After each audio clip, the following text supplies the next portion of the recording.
Hi everyone. So this is a brief tutorial on the way that we will use Blackboard for our class. You are also asked to look at the e-orientation that the school does for Blackboard, which will give you much more comprehensive information on how to use Blackboard. However, we just use it for selective purposes. So for this video, it's actually what we will be doing specifically for this class. So I'm going to back way up, and I know that you've already done this if you're actually already looking at this video. But when you open your Blackboard page, the first thing that you're going to see is your courses. And scrolling down, everybody's will look different because everybody has different courses. But you will look down and you will see the courses that are actually open for you. If you have a class that they haven't actually activated the class, yeah, the professor hasn't activated the class, you won't see this, but the classes that have been activated for you will be right here. Also down, just to note, down under here where it says My Organizations, if you are enrolled in any kind of organizations through Blackboard, they will show up here, which is different than a university class. And also when you do the e-orientation, it will show up down here for you to do that. Again, mine looks different because mine is for our class, for specifically for me. So you will click under Section 5, Stress Management, Kinesiology 2700. The first thing that you're going to come to is a home page. And on this home page, there will be, this stays the same through the whole semester. What you'll see here is the information for the class. If you ever need to refer to the class for any reason, especially if you need to email me for any reason, it's really important to put down the section number. You don't need to worry about the CRN, but if you need the CRN for anything university related, the CRN is right there for you. But I have different sections of stress management, and some are hybrid and some are fully online, and the requirements are different for the different classes. So it's really important that when you communicate with me, you tell me that you are in Section 5.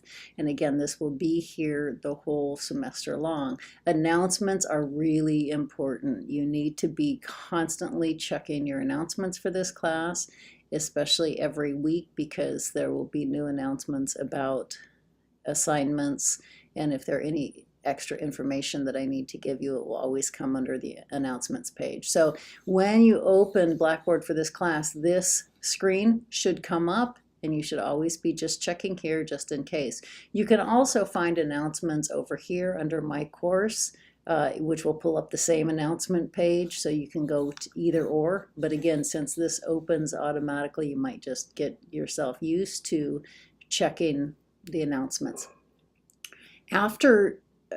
So for the first time, after you use this, after you look at the home screen, I'm just going to kind of show you what we're doing here. If you go under the Start Here button, and you've probably already done this again because you are watching the instruction video, but there'll be first steps of what you need to go through today, the course instruction video, the Blackboard course basics, which is what we're doing here right now. Again, Blackboard student orientation is for a more comprehensive understanding of Blackboard. It's important to go over this, and it's important to read the information, and it's important to use a resource throughout the semester.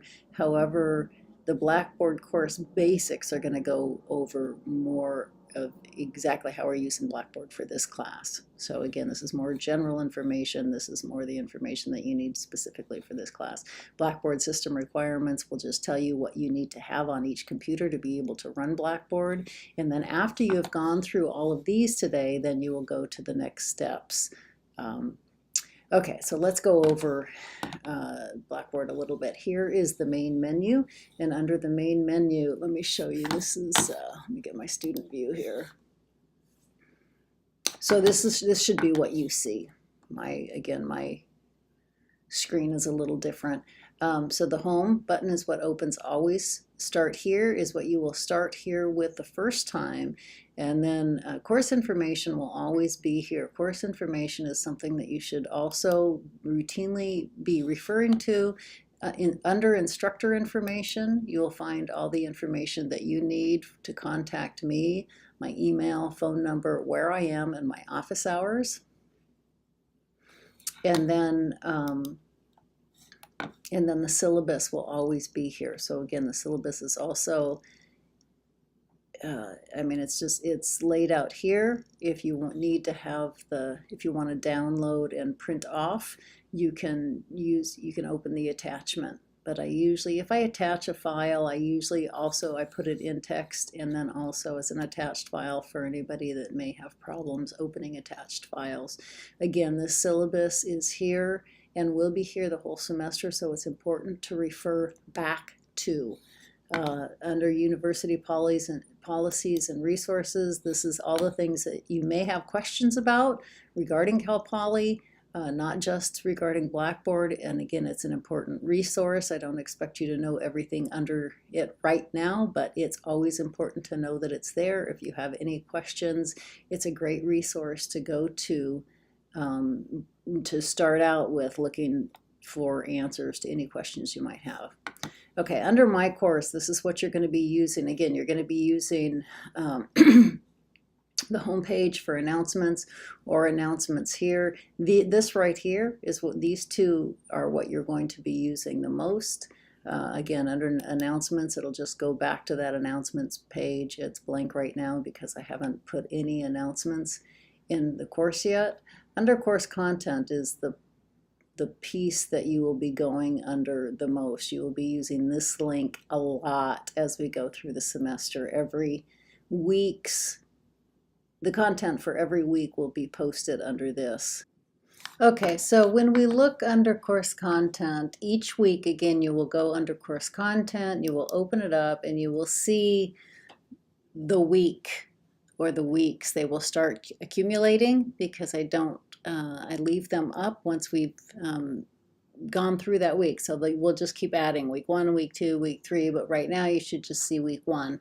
What you will do is go under the week 1 and click that link, and then what you will see are different, the explanation for the week and all the activities that you are to do. First, you'll see some learning objectives of what you expect to get out of this week. This week is just to show competency using Blackboard to understand the course requirements and then also to start looking at what stress is for you. And then you will have a list of the activities of the week and the steps that you should undertake those activities. And then down at the bottom, you will see links where you need to submit your assignments and submit your resilience tools write-up, which I'll tell you about in just a minute. So activities for this week, what you would do, again, the first thing that you will do is view and listen to an introductory video for the week. And that will typically be, I'll have a link right here that will go to the video. And then step 2, it will either be complete assigned readings as it is this week, or there may be a media viewing that you need to do earlier in the steps. This week it's just to complete the assigned readings, which is thoroughly read through your syllabus, and then also read the posted reading in the link above right here. You will click on this and you will get a reading about stress and just kind of an introduction a little bit more to the course. Every week you will have a content quiz that will just be a very brief quiz on the content of the reading. This week is on the content of the syllabus as well as the content of the reading, just to make sure that you really are doing what you're doing. It may be also, the content quiz may also be on the media that you will be viewing each week. So that's an important piece, just to make sure that you really are keeping up with the content. And then you will have posted reflections. So every week, and this is the biggest point earner of the course, every week you will be reflecting on what you are reading or what you are seeing as far as the media goes. And so what you will do is you will be submitting those down here. So Again, the post-assigned reflection is probably the real nuts and bolts of the class. These are meant to be done in what I call stream of consciousness writing.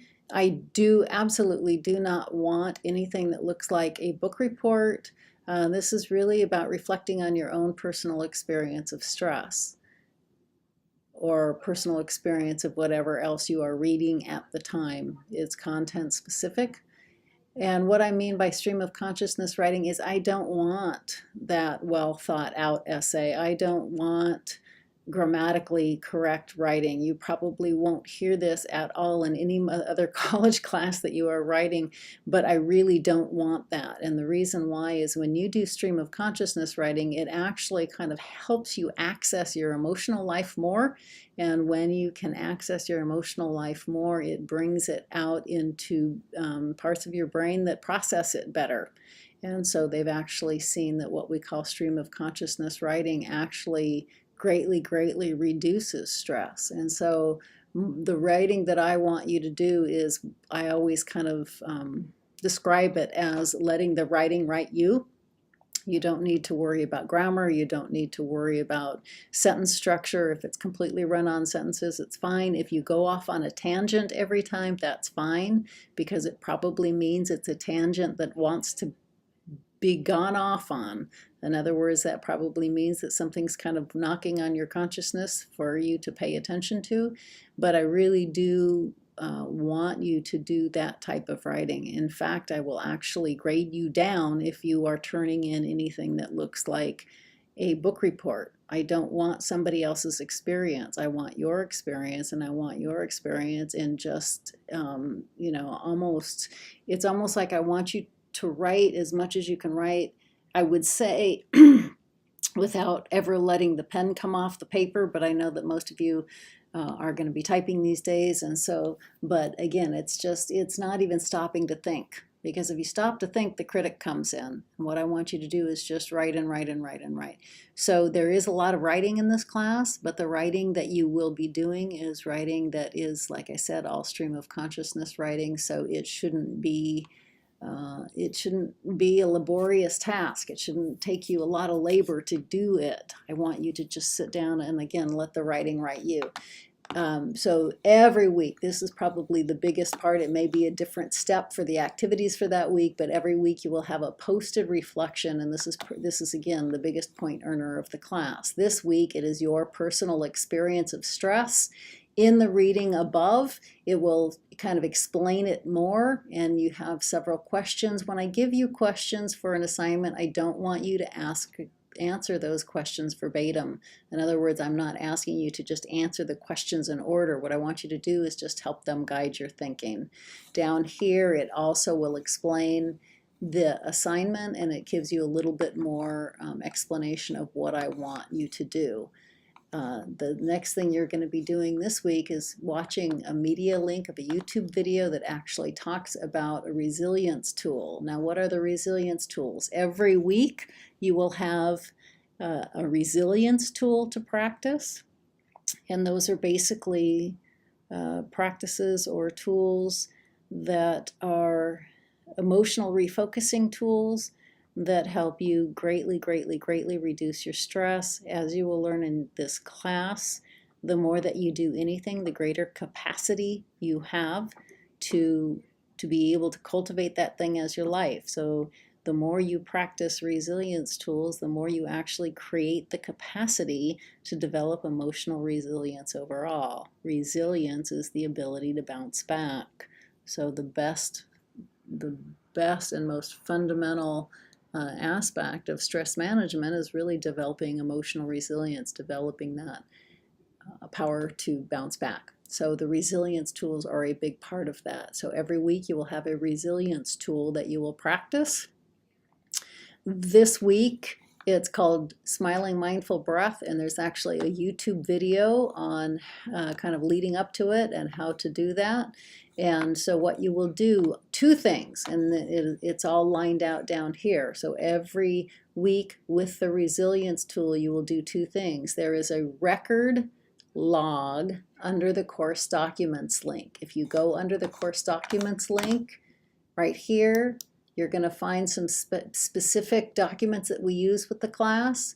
There's the heart record log is right here. You can download the attachment. What I would like you to do is print a copy of this log, and all it is really, you don't even have to do it on here if you want. You can create your own. But all it is a log where you would be logging the date, the tool that you used, the situation, and the outcome. I don't want a lot of writing on this. This is just to log every time you're using a tool. So again, you can print this up. So, but every week, what you will do, again, is go back and you'll have a resilience tool, and the first thing you do is record every time you use it. Some of the tools are going to be longer. You may only use it once a week because it's a longer guided exercise that may be 20 minutes. A lot of times we'll have what's called an in-the-moment practice or a quicker practice. The practice this week is a very short, it's a 1-minute practice that I want you to do several times a day.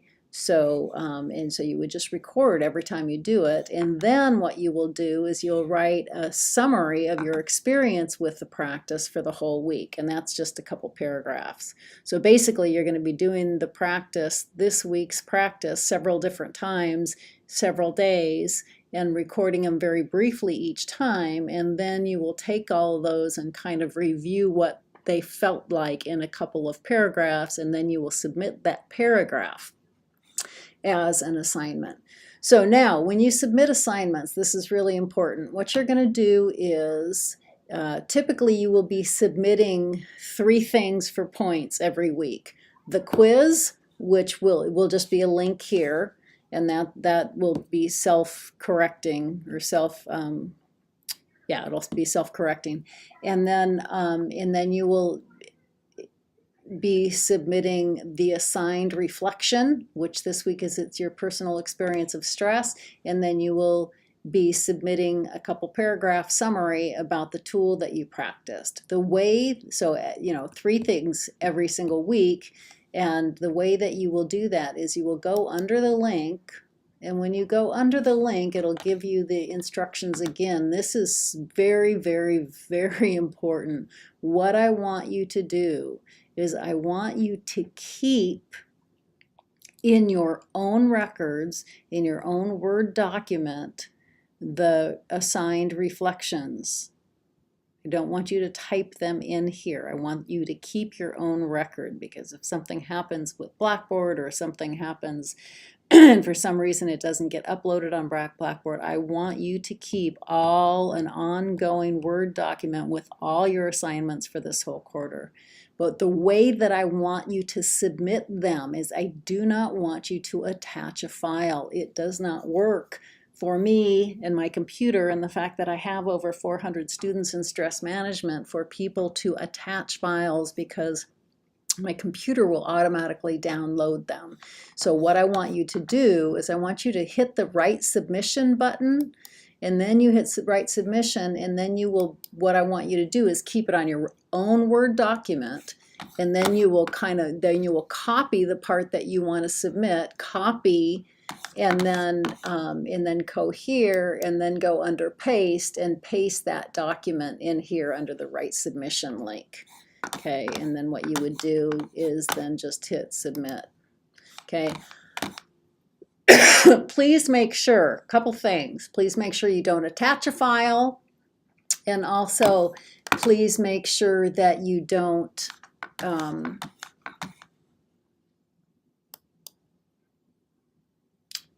please make sure that you don't attach a file. I forgot the next thing I was going to say. Well, I'll remember it later.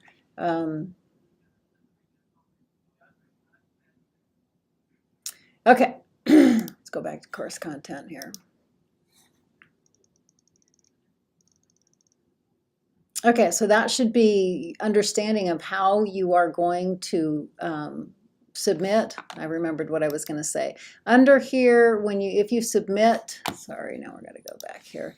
If you would submit I'm not sure this will go back.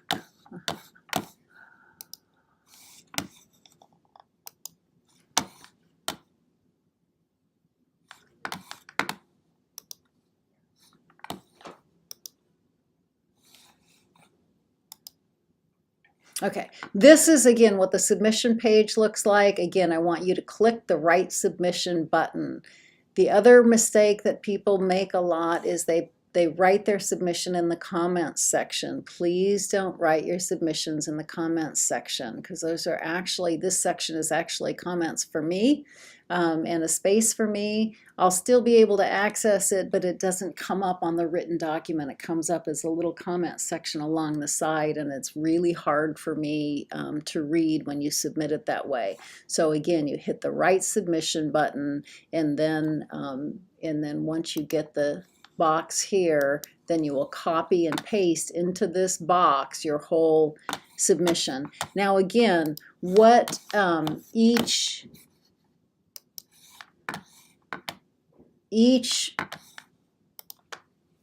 assignment, the reflection assignments are to be about 1 page, single-spaced, typed.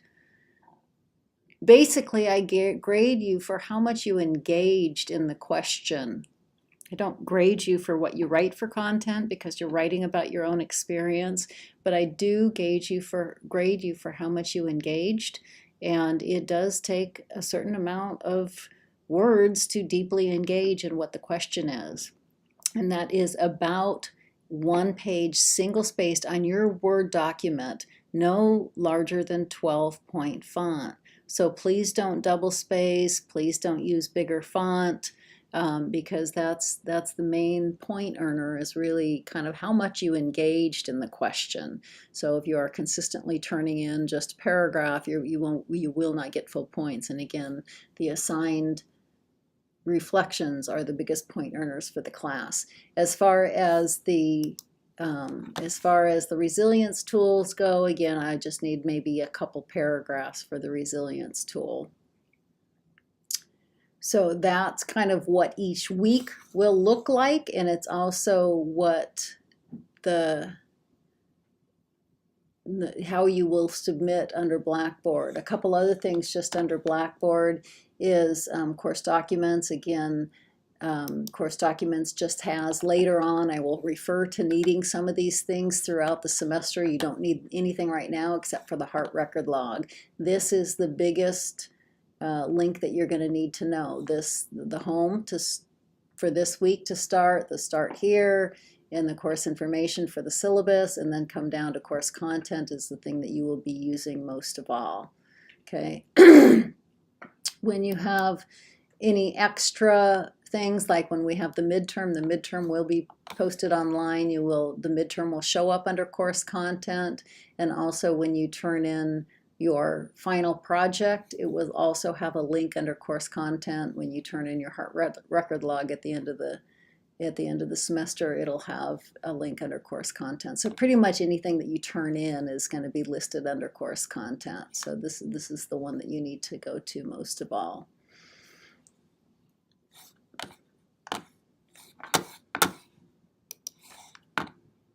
So I hope that we've gotten enough questions, or I've given you enough instruction on what you're going to need through Blackboard. Again, this is for our course specific, the Blackboard e-orientation. That the link is below on the first start here. This Blackboard student e-orientation, again, is the Blackboard generic, how to use the whole Blackboard system. It's very useful. I don't use a lot of it, so I'm not, again, you can use this, refer to it, but the Blackboard Course Basics is much more what you need to know to be able to navigate this course. Okay, so once you go through all of this, then you'll go back to the next steps, and the next steps are to read the syllabus, look over the policies, and then go to the course content link for this week's assignment.